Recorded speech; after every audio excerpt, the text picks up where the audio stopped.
Hosrath would like to say a few words to start us off. Here he is.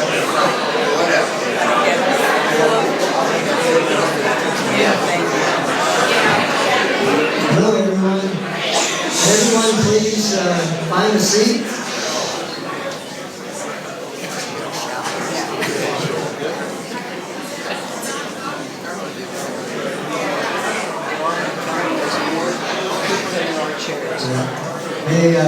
May I have everyone's attention, please? Good evening and welcome to Cincinnati Art Galleries. I'm David Hosrath, the owner of the gallery, and I have a very brief but important message to deliver before I turn it over to Christine for the real action of the evening. This is your safety message.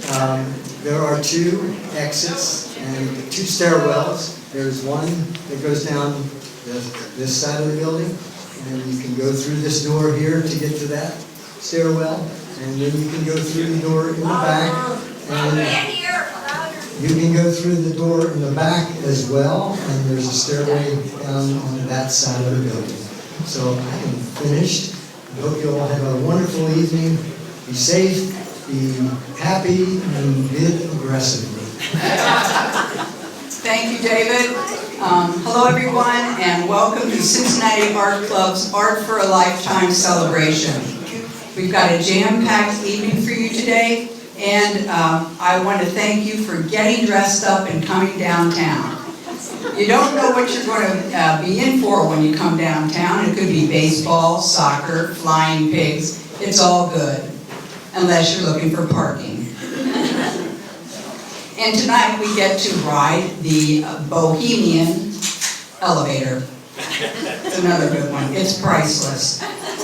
But also I want to thank you for buying a ticket. You've already made this event a success, along with all the volunteers that got us to this point.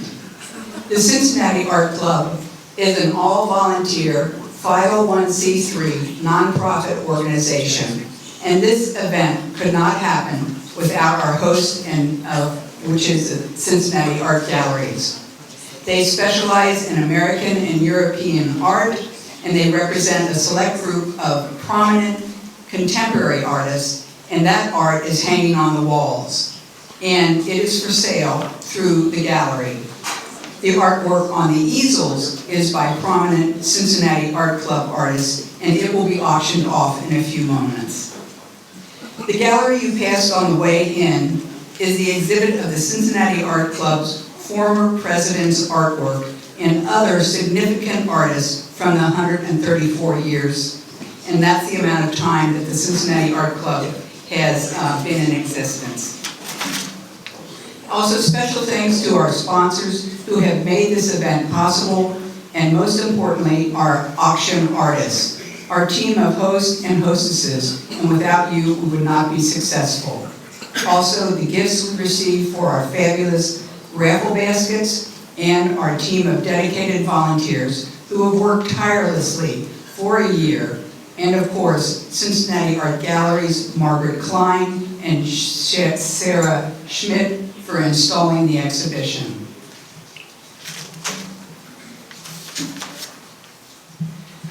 Some have thought that the Cincinnati Art Club has fallen to be invisible to the greater population. And I guess that could be true if you are in competition with huge venues that use pyrotechnics, but that's not us.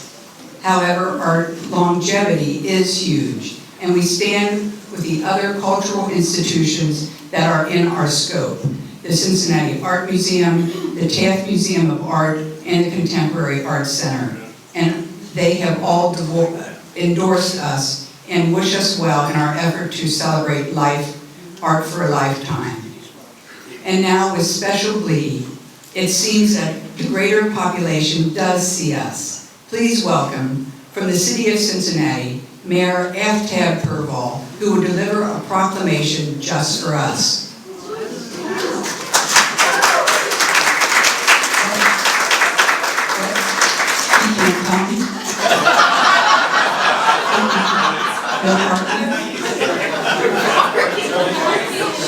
Were you supposed to use that other girl?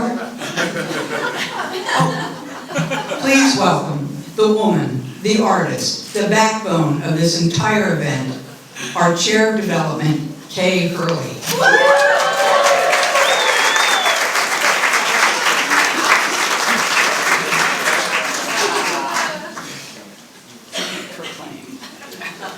You gotta get up on it. To be proclaimed, whereas the Cincinnati Art Club, established in 1890, has a storied history and fellowship, and whereas the Cincinnati Art Club has continuously supported the growth of artists and the cultural landscape, and whereas the club has been instrumental in providing educational programs and cultivating creativity among professionals and enthusiasts alike, and whereas the club's notable initiatives have nurtured the next generation of artists, and whereas the club celebrates diversity and inclusivity within the arts, promoting its members and the community, and whereas Roger Hauk and Kay Wartz, two past presidents of the Cincinnati Art Club, has significantly contributed to its flourishing through creativity. Now, therefore, I, AFTAB, Mayor of the City of Cincinnati, do hereby proclaim Thursday, May 9th, 2024 as Art for a Lifetime Day in Cincinnati, in honor of Roger Hauk and Kay Wartz, and this proclamation is issued in recognition of the Cincinnati Art Club and its members to our city and nation, with special acknowledgement of the tireless efforts and dedication of Roger and Kay towards fostering the thriving art community. In witness hereof, I have unto set my hand and caused the seal of the City of Cincinnati to be affixed this 9th day of May in the year 2024.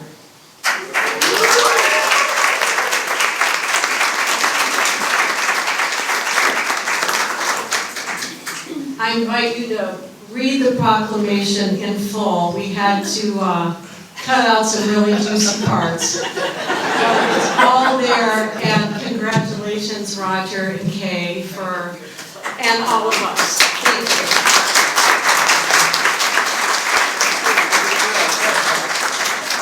Well, the agenda for tonight is on your program, so, we're doing the Lifetime Awards, we'll have the auction, we'll have the paddle raise, and then we're downstairs to see the exhibit.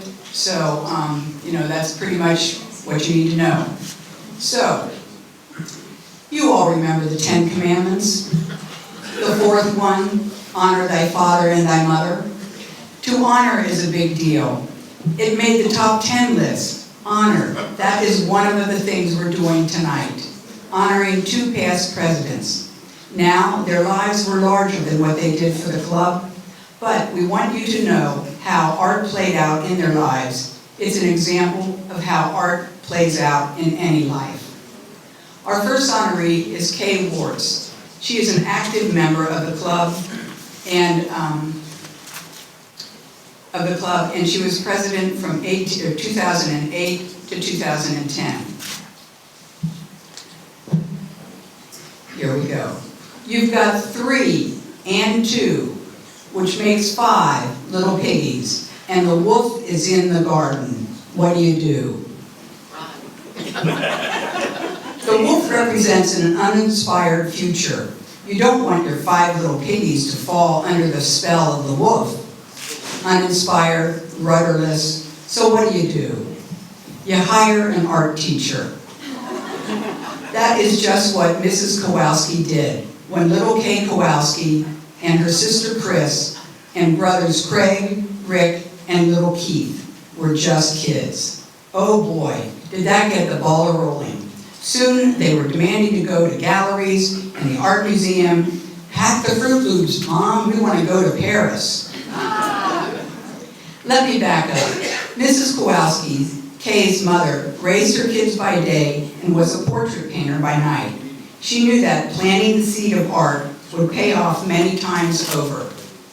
She hired an art teacher to teach them 1 day a week, She gave them good art supplies and stood back, kind of like putting gasoline on an art fire. It roared through their schooling, but in Kay's life, she found her fire in a kiln. She excelled in enameling. It's powdered glass fused to a metal base at high heat. She obtained a BFA in Fine Art and Philosophy from Edgecliff, and then along comes Little Red Riding Hood, and she says, "Girl, you gotta get a job. Kay, you're 22. Some say you can't make a living out of being an artist, but you're going to have to try." So Kay filled out an application at Federated Department Stores with one of her colored pencils. This caught the eye of the HR department, and she was hired. And before long, she was designing menus for the tea room and advertisements. This was her entree into production art, but it was only the beginning. Before long, her enamels caught the eye of Ohio Designer Craftsman. It was one of the first commercial galleries for arts and crafts people, and she was asked to join. Here she improved her production skills again. When a piece is in the catalog or gallery, it has to be produced consistently. She created plates, boxes, and hanging art. These items went all over the U.S. She even took them to, even for the governor of Ohio, who took them to foreign dignitaries. Filling orders got her buried in the studio. Enameling is brutal work. Plus, her husband, Don Wartz, wanted to see her. And so did her two little piggies, Chad and Todd, who had grown up. But the pace never stopped. Her family got involved when Kay started creating liturgical art. She has created 6 different installations in churches around Cincinnati. Kay's sister, Chris, is also an enamelist, and together they have done projects and shows and won many awards. Kay's love for watercolor began to blend in with her work as an enamelist. She helped start the Greater Cincinnati Watercolor Society. She got involved with exhibiting at the Cincinnati Art Club. The fire in her for making things happen started to grow again. Before long, she was volunteering at the club, was elected to the board. She chaired exhibitions, was club secretary, and then 3 years as president. The story doesn't end. She is now teaching watercolor and painting at Baker Hunt and UC. She's on the board of directors for the Cincinnati Art Museum's Duvenack Society. There's adorable grandchildren, family, and I've left out so many things. But what I'm trying to tell you is that artistic seed your mother gave you, it ignited a love for creating that took hold of you and your family. And throughout your life, you have continued to strengthen that creative muscle by exercising it in everything you do. And it has given your art for a lifetime, and it's giving you art for a lifetime. And that is what we're honoring here tonight. So on behalf of the Cincinnati Art Club, the artistic spirit you embody, and the love you've shown for your family and your artist family, please accept this Art for a Lifetime Award.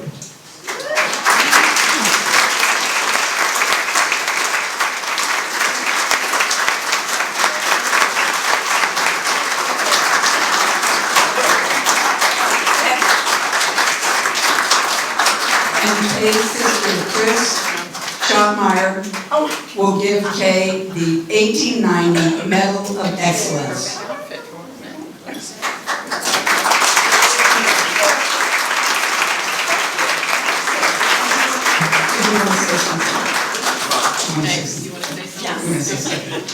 May I? Please do. Thank you. That was a great presentation. First of all, I am humbled. I am in the company of Roger Hoyk, who is legendary and a great artist friend and a pillar of the Cincinnati Art Club. He's been there forever and he's just contributed so much. I love you, Roger. And to be in your company, I am unworthy. And I want to thank the board of directors and Christine for her amazing presentation. She made it fun. She's awesome. She worked forever on this, hours and hours. She's the best president. She's awesome. We are grateful to have her. She's awesome. I'd like to thank my parents who are not with us anymore, but they had vision. Okay. They made sacrifices and they gave opportunities to Chris, my brothers and sisters. Unbelievable, just what they did for us to provide opportunity. Sent us to Europe, I mean, it's unbelievable. So I'm forever grateful for what they did for us. But it was always be creative, but share, give back. And I want to thank my husband, John. Stand up. Don't make me stand up. He doesn't want to stand up.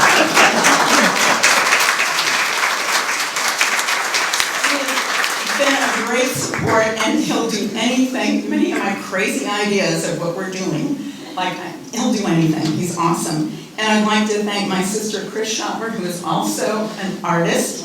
She has helped me with so many of my projects. All I have to do is say, help, and she's there. Her daughter, Elizabeth Rhoda, can you stand up? You two stand up. They never say no. If I need help finishing, like last minute finishing, they're there. And I am most proud of my sons, Todd and Chad Worst. Could you guys stand up? Yes. Stand up. They are probably our best production. Chad is the CEO of a pharmacy company, a international organization, the Association of American Pharmacists, Consulting Pharmacists, and Todd is the president of his company, Cannabis Company in Vegas. And they both flew in from Washington and Vegas and almost gave me a heart attack. I had no idea. They are the best and we're so proud of them. But I want to thank my friends that came and supported me. I am so blessed. I can't tell you, I'm still stunned. And God willing, I want to continue to create and hopefully continue to give back. Thank you.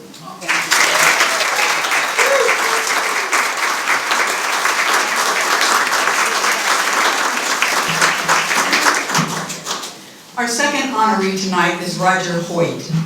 He has been involved with the Cincinnati Art Club for many years. He is an honorary member and he was president from 1995 to 1998. So what if your grandparents immigrated to the U.S. in the early 19th century and then moved to over the Rhine? Does that mean anything?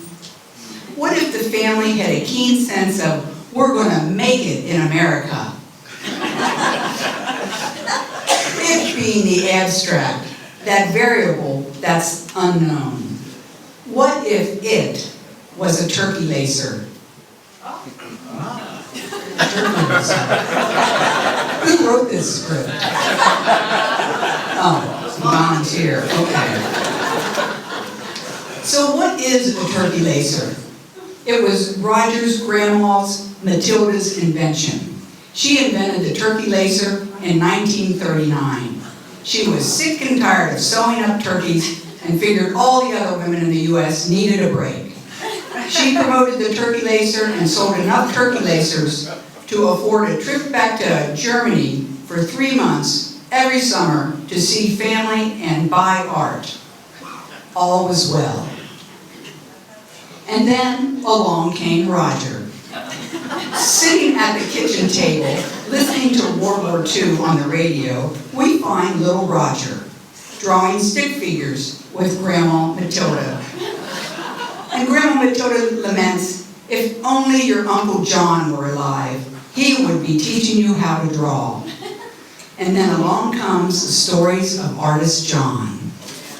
That would be John Henry Twachtman, born in 1853. Roger happens to be the great-grandnephew of Twachtman, on his mother's side, a famous dude, the whole 9 yards.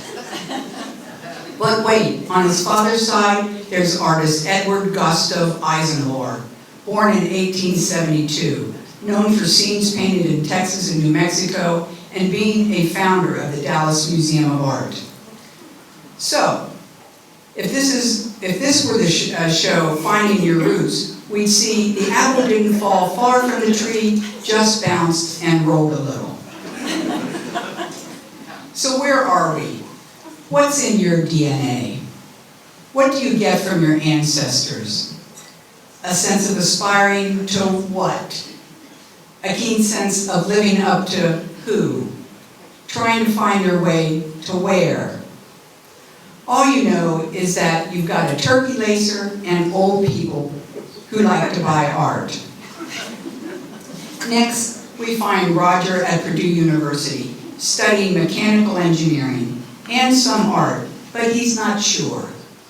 What does he do? He calls home to say he is dropping out for a semester and going to Europe to sit in museums, because they have a lot of them there.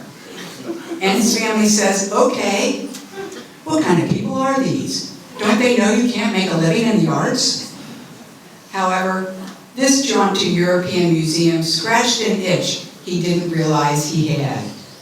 Life goes on, he finished school, he joined the Navy, he gets married, they settle in Naples, Italy, and there they start to collect art. But he found it wasn't as easy as buying art from Grandma Matilda. Basically because he didn't know the language and he was paying twice as much. Then one day his dad calls and says, Roger, I need you to come home and help me run the company. Yes, the Turkey Lacer Company. So being an obedient son, they pack their bags, they get divorced, and Roger keeps buying art.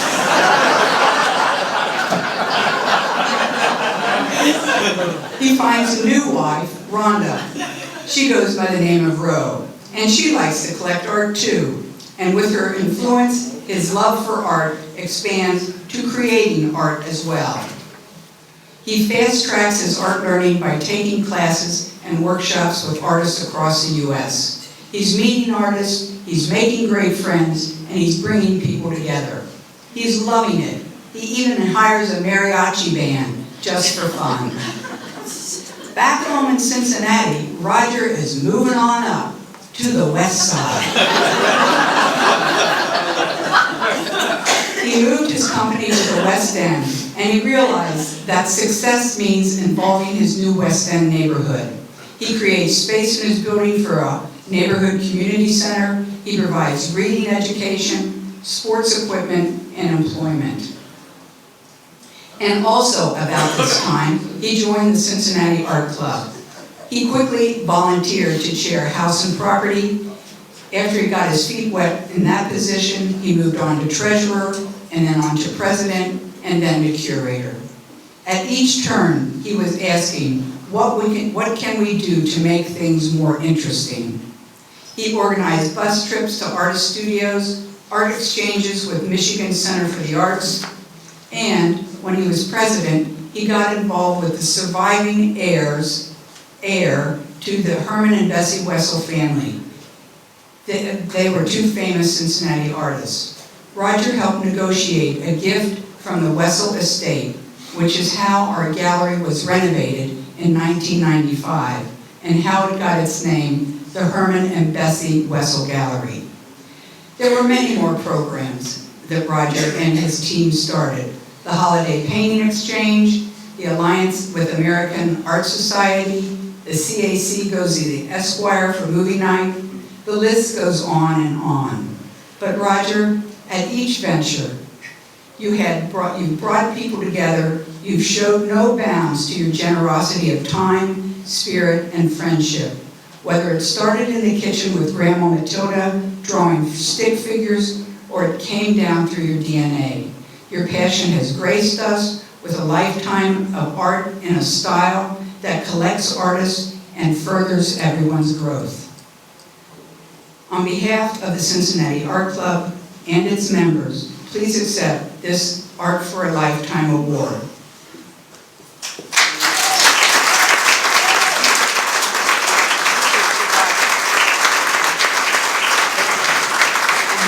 And David Mueller will give Roger his 1890 Medal of Excellence.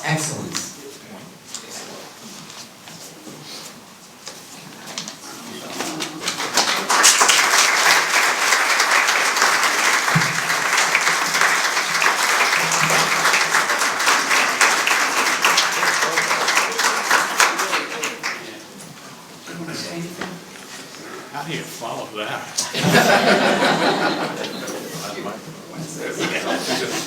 We can, a little bit.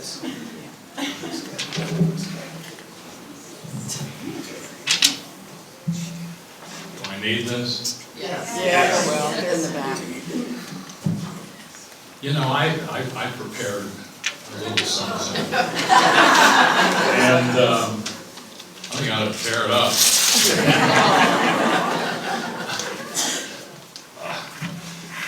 I'm just speechless. I have so many friends in this audience that mean so much to me. And That's good. That's good.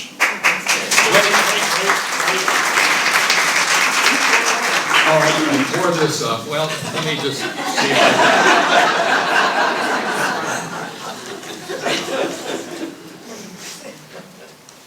Well, I started out saying, Christine, you're really great. I was right. And you spent a lot of time writing all of this. It's amazing.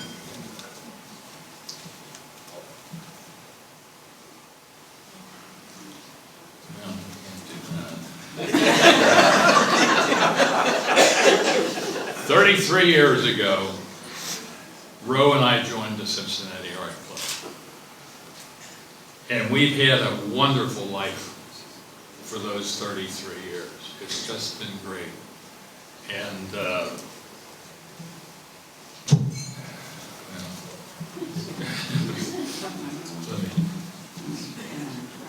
well, here, we're gonna, and now the club is embarking on a new chapter. As it takes this challenge and venture, Roe and I want to be with them.